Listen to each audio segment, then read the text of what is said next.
अस्सलाम वालेकुम friend, welcome to a new video.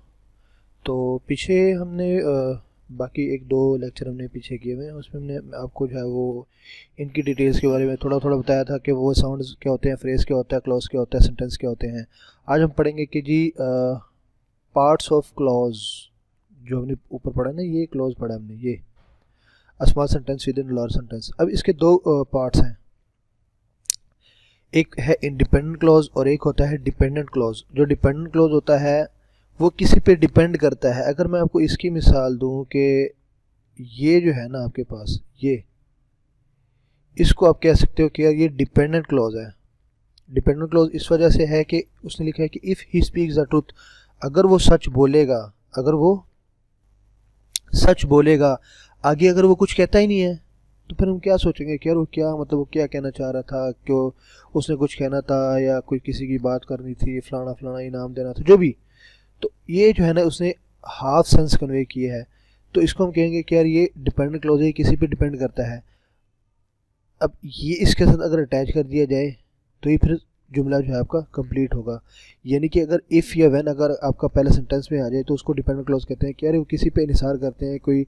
अब यहाँ पे जो है ना आपका जुमला ख़त्म हो जाता है। If he speaks the truth, अगर वो सच बोलता है तो क्या, अगर वो सच बोलता है आई शैल फॉरगिव हिम, मैं उसको माफ़ कर दूंगा या कर दूंगी। तो ये जो है ना ये डिपेंडेंट क्लोज है।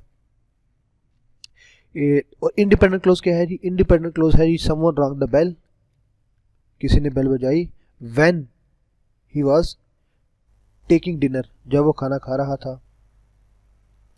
अब ये भी एक इंडिपेंडेंट क्लोज है, इसको भी किसी की उसकी ज़रूरत नहीं है, किसी पे डिपेंड होने की ज़रूरत नहीं है। कोई भी दूसरा सेंटेंस के लिए अगर ना भी लगाएं तो पूरी सेंस कन्वे कर रहा है अपनी। और अगर ये भी हो अकेला, he was when he was taking dinner, जब वो खाना खा रहा था, तो ये भी जो है ना आपको कंप्लीट सेंस जो है वो कन्वे कर रहा है। तो इसको हम कहते हैं यार ये इंडिपेंडेंट क्लोज है। इंडिपेंडेंट क्लोज जो किसी भी दूसरे सेंटेंस पर इन्हिसार ना करता हो, किसी भी दूसरे सेंटेंस पे जो है ना वो डिपेंड ना हो, खुद जो है वो पूरी सेंस कन्वे कर दे, उसको जो है वो इंडिपेंडेंट क्लोज कहते हैं। और डिपेंडेंट क्लोज वो होती है कि जो किसी के वर्ड का, किसी सेंटेंस का इंतज़ार कर रहा हो या किसी पे डिपेंड कर रहा हो, तो उसको हम जो है वो इंडिपेंडेंट क्लोज कहते हैं। फिर आता है जी पार्ट्स ऑफ सेंटेंस। सेंटेंस के कितने पार्ट्स होते हैं जी? शायद आपको, आप ऐसे किसी को जो है वो इस बारे में ना पता हो। सेंटेंस के दो पार्ट होते हैं, एक होता है जी सब्जेक्ट और एक होता है जी प्रेडिकेट। प्रेडिकेट गलत क्यों दे रहे हैं? अच्छा, एक होता है जी सब्जेक्ट और एक होता है जी प्रेडिकेट। सब्जेक्ट क्या होता है? One who perform some action और फंक्शंस, वो बंदा या वो कोई चीज़ जिसके ऊपर एक्शन या फंक्शंस हो रहा हो, या वो अगर बंदा हो वो कुछ परफॉर्म कर रहा हो, कुछ बता रहा हो, कुछ कर रहा हो। जैसे मैं वो लेक्चर दे रहा हूँ, आपको पढ़ा रहा हूँ, तो कोई फंक्शंस कर रहा हूँ मैं, एक मिसाल देता हूँ आपको। या कोई लैपटॉप है, अगर मैं उसके ऊपर काम कर रहा हूँ, तो ये भी आपका एक ज़रिया बन सकता है, इसको भी आप सब्जेक्ट कह सकते हो। प्रेडिकेट वो है tell something about the subject, जो कि सब्जेक्ट के बारे में बताए, उसको एक्सटेंस करे, उसको जो है ना वो बढ़ाए, उसके बारे में बताए आपको कि यार इसमें क्या क्या फंक्शंस हैं, इसमें क्या क्या हो रहा है, इसमें क्या क्या होना था, फलाना फलाना जो भी था। तो इसको जो है वो प्रेडिकेट कहते हैं।